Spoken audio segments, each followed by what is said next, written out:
Hi, folks, and welcome to another episode of Careers and Coffee. I'm thrilled to be welcoming Clare Friel. So, Clare is the Managing Director of Friel. She's going to talk to us about her career in construction, in media, and everything else.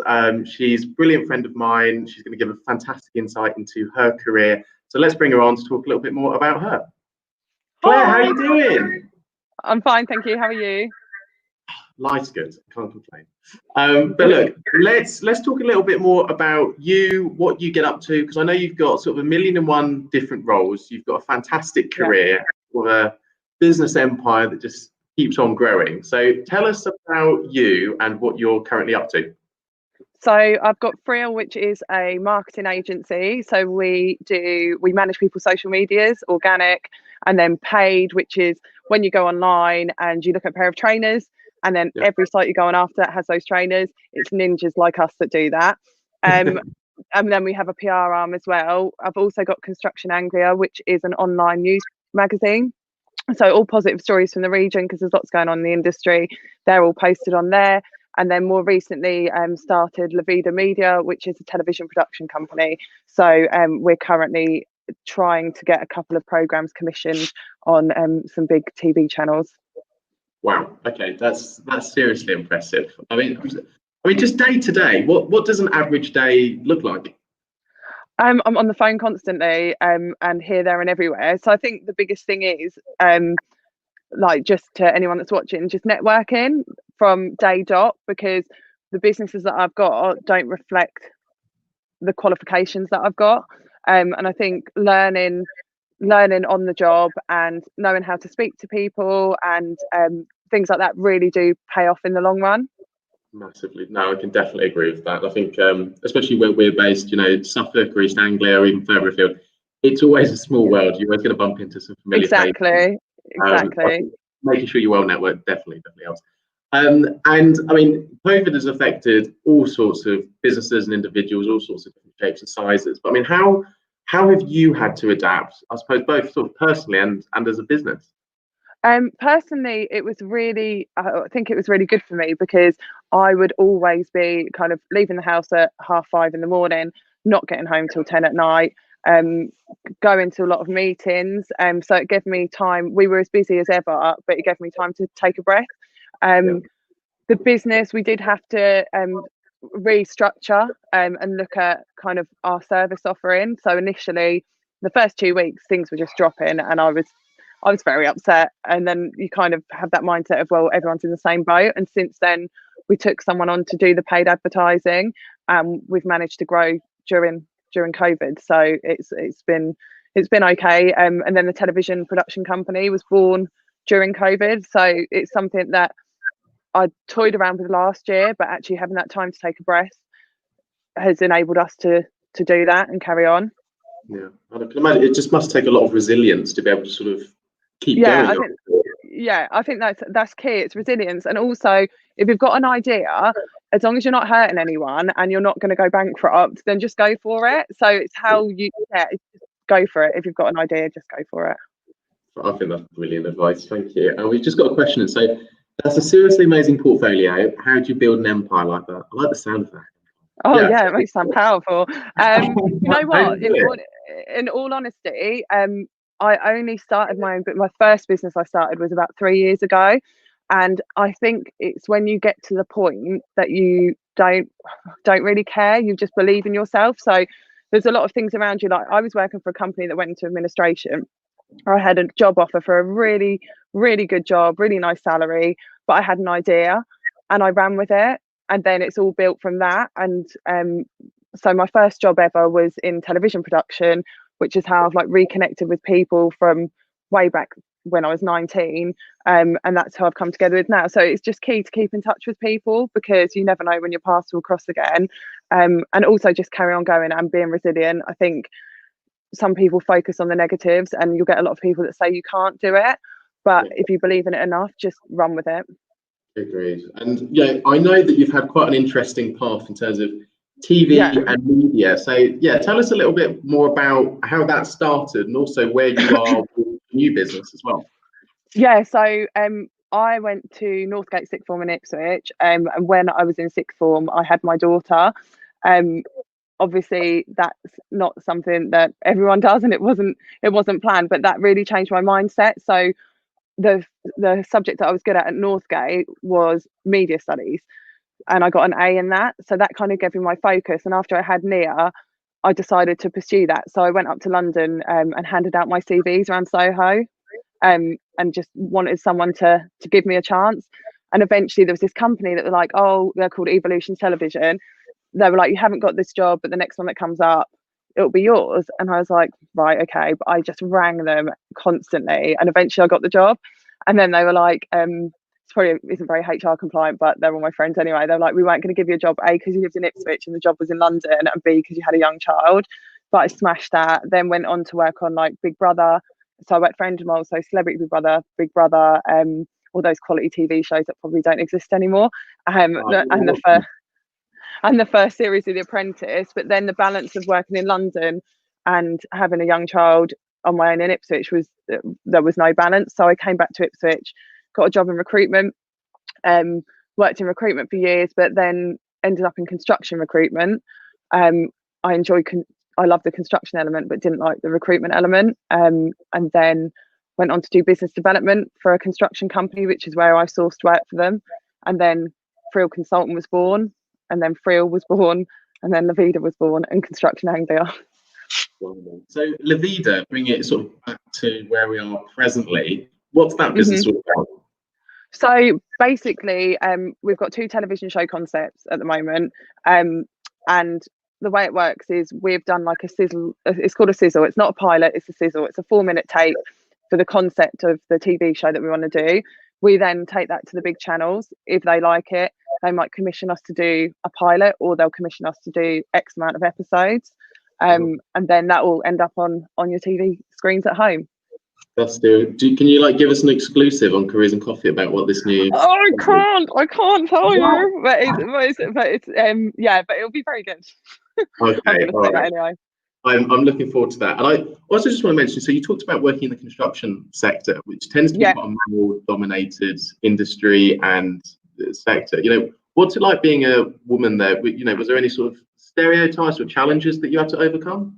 Do you know what? I think it's my favourite. I love working in the construction industry because it just, people said it as it was. It wasn't bitchy. I've worked in offices before which were majorly bitchy, but actually, if you know your trade, so when you go on site, rather than kind of going, oh hi, how are you? Like, if you know your machinery, know what you're talking about, know what groundworks is, know the process of construction.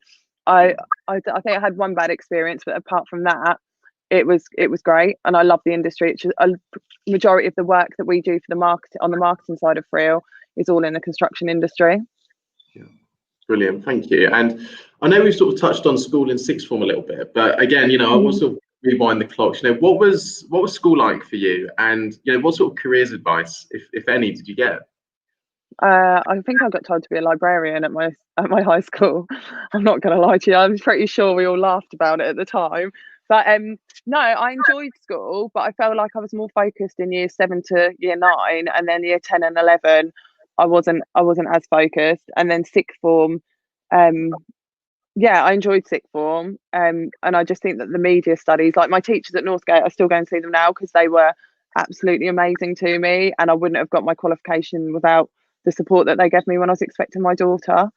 But I think that's the thing as well at school, that I've had this conversation with a lot of people, and we're actually trying to put together a program for marketing to be delivered in schools. Like Tom that works for me, it's something we're passionate about, because a lot of the stuff that we do, none of it is taught in schools, and the world has changed so much since when we were at school, and it's about how you use your transferable skills to be able to deliver today. And the beauty of like what you guys all have going for you now is, if you have an idea, you've got social media platforms, you can run with it.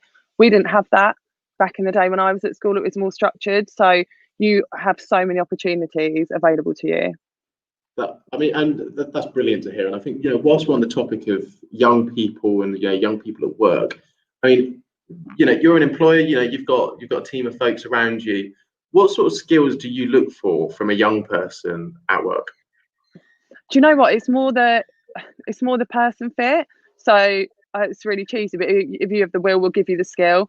It is that thing of like fitting into our team, because we are quite a mad team. We are like a family, and we've all got each other's backs. We'll happily teach people what they need to know. But it is definitely, definitely being enthusiastic, knowing how to communicate with people effectively. And also, if you can't do something, just be honest. If you can't do something, say, look, this is what I want to do, this is where I want to get to, how can you help me? And so when people start working for me, I get them to do a 5-year plan where they want to be professionally and personally, and then align their professional goals with their personal goals, or vice versa. So if you want a big fancy car, you're going to need X amount of money, right? How are you going to make the money to get that car? And then that keeps you motivated, because you're always working towards your personal goal rather than just being on a treadmill of work. I like the sound of that. I think that's really, really important. And also, just I think that personal side, there are certain dreams and ambitions that people want to hit, whether it be starting a family, and how can your work and career sort of support that goal of yours as well, and vice versa. Personally, how can you do that for your career? And to be able to share, the sort of skills you look for a young person, as you say, if you're coming with the right attitude and you're motivated to do a good job, then I think you're able to teach the skills as well. I mean, what for you as well?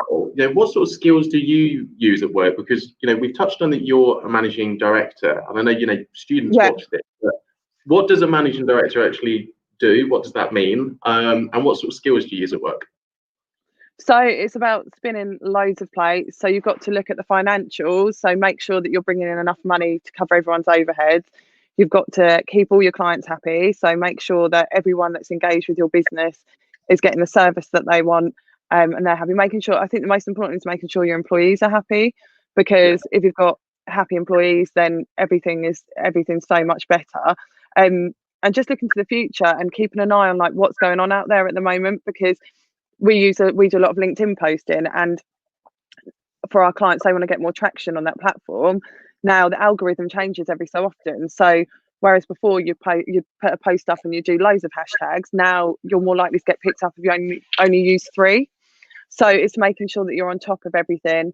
And I think that's it. But it's the key thing is, I went on this retreat last year, and the key thing is surround yourself with people that have these skills. You don't have to be able to do everything. Like Steve Jobs didn't know how to build an iPhone or an iPad or a Mac, but he surrounded himself with people that do. So don't be afraid if someone's better at something than you, because that is their skill. And if you've got yours, you can all work together. I agree with that. I think it takes, you need to be able to look at yourself and say, actually, what areas am I lacking, and how can I surround myself with folks who can support that, and vice versa. You'll have skills that they don't, and I think that's, to be honest, that's what makes a fantastic team. Yeah, and I think it's having a positive outlook as well. You've definitely got to stay positive, and that is key. Yeah, I think especially at the moment, there's a lot of doom and gloom out there. There's a lot of Debbie Downers. There's a lot of Debbie Downers. I like that. I mean, you touched on there about social media, and that's a huge part of our lives. I'm sure, like everyone else, I'll probably get up. One of the first things I do, check Twitter, Instagram, whatever else. Yeah. I mean, how important is it for young people, though, in particular, or actually anybody, around the content that they're posting online? Because it doesn't just go away. What should you do anyone about that? So be careful, especially Twitter. I was involved in something last year where they had to look through they had to have my social media logins for a contract, and make sure that everything that I've ever posted wasn't controversial, etc. It was fine, but you can't ever delete a tweet permanently. So just be careful. And also, as an employer, when I used to work for the agencies, if I had someone working for me, I would always go online, Google them, go on Facebook, have a look at them and see. And if their profile, their status was something stupid, you think, or like just been out with the lads, or I'm out on the lash, and they're supposed to be starting working for me at 7:30. No, like, you're entitled to a life, do what you want outside of work, but be savvy on socials. But also, I think getting yourselves on LinkedIn, if you're not already on LinkedIn, is key, because you can observe. We're actually putting together a course for young people on LinkedIn and how to position themselves, because you can actually gain traction and speak to future employers and make an impact before you've even left education. Yeah, I mean, and I think LinkedIn is such a powerful tool, and I think for any students who are either watching or that will watch it back, it's basically a professional version of Facebook where you post anything to do with your career and work. I mean, for some advice for a young person though, before we sort of come on to some of the work you've been doing around that, let's say you're, I don't know, 17 and you've not got, a fantastic job history, nor that should you at that age. What should a young person maybe be putting on their profile if they're not able to put on a load of, I've been at this job for 5 years, etc. I think it's like getting engagement. So if you're studying and you're doing a piece of coursework or anything like that, ask industry, like, I'm doing this, what are your thoughts? Thought-provoking pieces like that where you can get the engagement. I think that's really a really good thing. And even like about what you're studying, stuff like that, but just definitely asking people's opinions. Brilliant. No, thank you for that. Oh, got a question. How do you keep your skills up to date, especially around digital? Because I mean, it's anything digital. I feel like you're out of date by the time you're sort of picking it up. How do you keep up to date on that? I think, well, I've got the team that are very savvy on it, especially Tom, Flo, and they're all actually really savvy on it. But also, like, subscribe to different newsletters. So there's always, like, you can subscribe to the Drum, which is marketing. You can get updates from all these websites who are leaders in their field, and that's always really handy. So just keep on looking for different things, subscribe and going on webinars. And there's a lot of fun things, even on like marketing agencies, other marketing agencies will put stuff off and we'll be like, oh, okay, fine. And just learn for everyone. Brilliant, thank you for that. I mean, my next question, you mentioned that when you were back in sixth form, you had your daughter at a young age. I mean, how? Yeah. I'm sure there's a lot of people probably were hating on that back then, and probably may still do now. And how did, because that's a huge part of your life, and I know your daughter's super successful now. Yeah.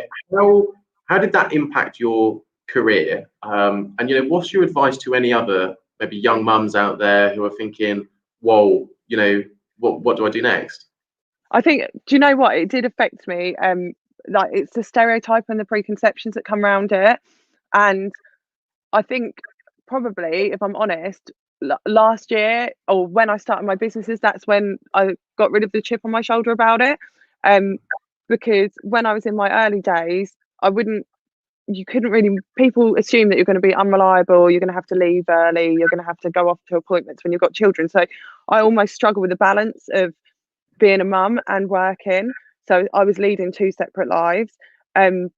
But it is like, it's really, what other people say really does impact you and your confidence, and it does take a long time to recover from that. But at the same time, Nia was my main driver to, I'm only where I am now because of her, because I just wanted to prove a point, and I think I've kind of proven it now, but I don't know what my next point to prove is, but I'm going to carry on because it's just that she just gave me the fire in my belly to succeed. Oh, that's brilliant, thank you. And now I want to come back a little bit sort of towards the career side of things. So, what's been some of the highs and lows? Because I feel like we've hit a lot of the highs, but what's been between the two, highs and lows? Well, one of the lows was that they had our Fathers for Justice around the Big Brother, Celebrity Big Brother era, and I remember I was a runner. So basically, when you start off in television, you normally start off as a runner, which is where you make cups of tea for different people. But essentially, that all is under. When I look back, that was networking, and that's how I get my next job. And then you move up the ranks that way. And I remember Fathers for Justice were like planning something, and we had the explosive sniffer dogs in, and one of them did a doo-doo on the floor in the studio, and I remember it came out on the radio, can we have a runner to pick this up? And I was thinking, I really don't want to do this, but actually I will be remembered for picking up the dog poo off the studio floor. So I went and did it. I can't say it impacted my career in a positive way, but that was an all-time low. Do you know what? I got asked this question a few times, like about negativity, or what would you do different, or what's been the down point? But nothing is negative, because what you realize is those bad things that happen, or the days where you think you can't get through them, or the boss that you think you can't work for, they all teach you something. So just, yes, it's a horrible day at the time, but embrace it, because you're learning a lesson for later life. That's good advice. Honestly, you're like career Yoda. I like this. We've talked a lot about digital and social media. What do you think's next for digital? And I think more specifically for digital around sort of SMEs in Suffolk and Norfolk. Do you know what? There's a lot of VR coming in now, virtual reality. We are speaking to a company that have they're doing virtual reality, like headsets, things like this. Funny enough, my brother works for a company in London and he designs online venues, and he got this job during COVID. So I think we're going to be socializing a lot more on online digital, in the digital realm, and I think a lot of stuff. I think the line between reality and digital is going to become a lot more blurred. I can 110% agree, because just this morning I was testing out a Oculus Rift, which if I can see Josie in the back, I don't know. It was a giant VR goggle headset thing. Yeah. And more in particular, it was around sort of careers advice, and you're walking around an office and people are, it was amazing. And then we discovered it's insane. It's not until someone's filmed you wearing it and you look like a bit of a muppet. It's fantastic. But you're right though, trying to split the difference between virtual and actual reality. Because I took off the headset and I was like, oh, you're still around the boardroom. Okay, brilliant. Yeah, it's insane, and I think with Corona that might have fast tracked it all, because I think it was on the horizon, but we don't know what the future looks like, and we're going to have to adapt and evolve for us to kind of carry on working, etc. So things like that are just going to become more prevalent. I mean, on that, how do you think some businesses should be future-proofing themselves? Because I think coronavirus has sort of speeded up any issues that were in businesses. I will see even more of an impact once furloughs wind up. But how should businesses be future-proofing themselves moving forwards? I think you need to make sure your digital presence is up there and on point, because when Corona hit, everyone was on their laptops, everyone was on LinkedIn. So to be present, you have to be there. You have to get your messaging right as well. So what is your message? And sometimes, I think one of the stats I read, I'm not going to quote myself on it actually, but basically, people between the age of 15 and 35 don't like being sold to. So, and they will just disengage. So how are you going to sell your product without actually selling? So tell the story of where you've been and where you're going. Let everyone know who is working within your business and what their individual stories are. But I just think having a digital presence is key. Obviously, there's some like service providers that aren't necessarily going to be able to sell anything online, but it's just let everyone know your business. Don't just be a brand, be people as well. That's brilliant. And I mean, just on that as well, I was sort of thinking about sort of personal brand, and that's a word that or a term that we know what that is, and everybody's got a personal brand. It's sort of I'll leave it to you. What should young people be thinking about their personal brand? Because it's sort of how you're sort of perceived by other people, right? Yeah. It's just like, I would say, when you speak to someone, what do you want them to think when you walk away, and make that your personal brand? So what's your first impression, and what impression do you want to leave, and then build your personal brand from there. Because again, going back to like life lessons, it wasn't until about when I was setting up Friel that someone made me realize like I am the brand, and I was like, really? And then that makes you think more even about your actions and how you come across, like just being mindful. And that's the one thing about having your own business, you're never off the clock. So you just need to make sure that you're consistent with your messaging and your values. We did our company values, and we realized that anything that hadn't worked, or any clients that we hadn't gelled with properly, was because they didn't align with our values. So make sure that you know what your personal values are. I was going to say, in terms of the brand and messaging, I think it's definitely clear. I'm already loving the hoodie. I'm sure. We love it. I would quite like to take it off now, because I'm actually very soon, but I'm going to fit it through. I hope there's one in the post for me. Honestly, I need the brand. We ordered a new batch yesterday, so I'll get one to you. Happy days. That's what I like. I need a careers and coffee one. Coming back to, I suppose, careers and work. Do you think there's any sort of misconceptions around the sectors that you work in? Particularly, construction and consulting and digital marketing. Do you think there's any sort of misconceptions? I think not so much in marketing and digital. I think the older generation maybe don't appreciate it as much, and that I'm not being ageist, because there's a lot of people that do. But then on the flip side of it, I don't think um, the younger people will get the value in it. In construction, if I could go, well, I wouldn't change anything, but I wish I'd have known of all the opportunities that were in construction when I was at school, because it was almost seen as, oh, well, you haven't done that well, I'll go and get an apprenticeship, go and do this, go and do that. Well, actually, A, it's a really nice industry to work in, and B, you can make some serious money in there. So there's a lot of trades that really clean up, and also your career path. You can start as a labourer, you could start as a management trainee at a local contractor, and that's just your platform to move forward. And a lot of the time, the company will pay for your qualifications as well, so you then don't have that big debt when you're kind of 22, which is great. No, I think that's brilliant, and I'm glad you highlighted there all of the different roles available, because I think a lot of young people, well, anyone might see construction as, okay, well, you're a labourer or brickier or whatever it might be, but actually you need finance in a construction company, you need marketing, you need so many different roles, quantity survey, all of those sorts of things, and that makes up the whole industry. And that's it. You have like your planners, so it's from your planning point of view, and it's quite sad, but like there's projects that I drive around that I've supplied labour on, and I can remember what labour and site managers on there, and you do leave a legacy, because these projects are going to be around long time after I am, but you're leaving your mark. And also the misconception that it's a male dominated industry. Yes, it is, but there's place for women as well, and it's actively encouraged, and it isn't the stereotype that you think it will be. Brilliant, thank you. And yeah, if I'm a young person watching this now, I am a young person on this now. I'm old. If I'm sat here and I'm thinking, wow, Claire's got an amazing story, how do I get to where she is? What advice have you got for that person? So your first challenge is create a LinkedIn profile, and your second challenge is send me a message, and then I will personally mentor you. No, seriously, seriously, if anyone wanted to chat off the back of this, I'd happily have a chat with anyone. But I would just say, believe in yourself and go with your gut as well. Like, if you think something's right, then go with it and persevere, and you will get there in the end.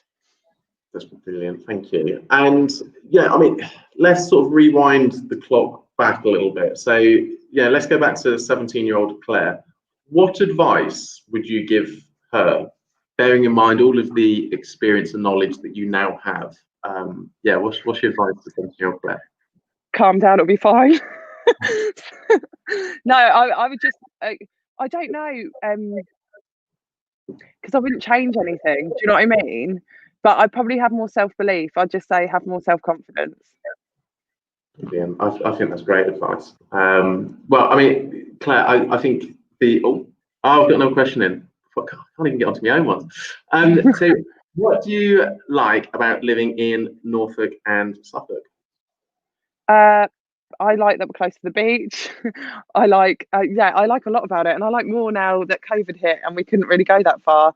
So it's just a nice place to live, and also you're close enough to places like London that you can have this nice life and have the city life as well. So I think that's what's really good, but also not with what's happened with Corona and online, the world's your oyster now, so you can do anything from home. So actually have the nice lifestyle and then chase your dreams and work wherever you want to via the internet. I think that's spot on. And also I think living in, we had Kevin on earlier this week on Tuesday, and he was based in Albury. I think living here, you almost forgot how nice it is and how lucky you are to live in such a beautiful place of the world, to be honest, especially during lockdown, when you can't go when you're sort of just, you can go an hour or wherever it might be.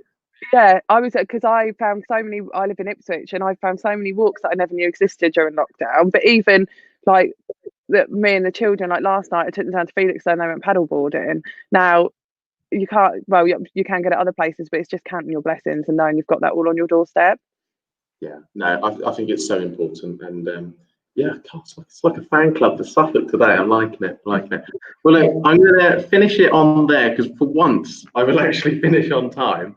But Yes. Claire, I know. Claire, you've been a wonderful guest. Thank you so much. You give me an Thank you, insight Jordan. into what you do. So yeah, huge thank you, Claire. Thanks for coming on. Thank you so much. Bye. Cheers. So folks, that was Clare Friel. I hope you're just as inspired as I am after hearing about her fantastic career, both in media, in construction, everything from being a runner right through to now managing director of Friel as well. So yeah, huge thank you to Claire for coming on. Also, to make sure that we can keep on pushing out fantastic content, be sure to fill in our survey. I know it's a survey, it takes about 30 seconds, just gives us an idea about the sort of guests and stuff that you want to see on here. So that is the end of our first week of season 2 around careers in coffee. Thrilled to have on Kevin and Claire to talk to us everything from the Premier League right through to being a runner and everything in between. So huge thank you to our guests. Next week we have on Ogie, who is an animator. He's going to be talking to us about some awesome stuff, including virtual reality and a virtual reality movie he's actually doing. And also Dan English, who is a partner at Contador Accountancy. He'll be talking to us about the finance industry. So looking forward to seeing you next week, Tuesday and Thursday, 12:30 to 1. And do not forget to fill in our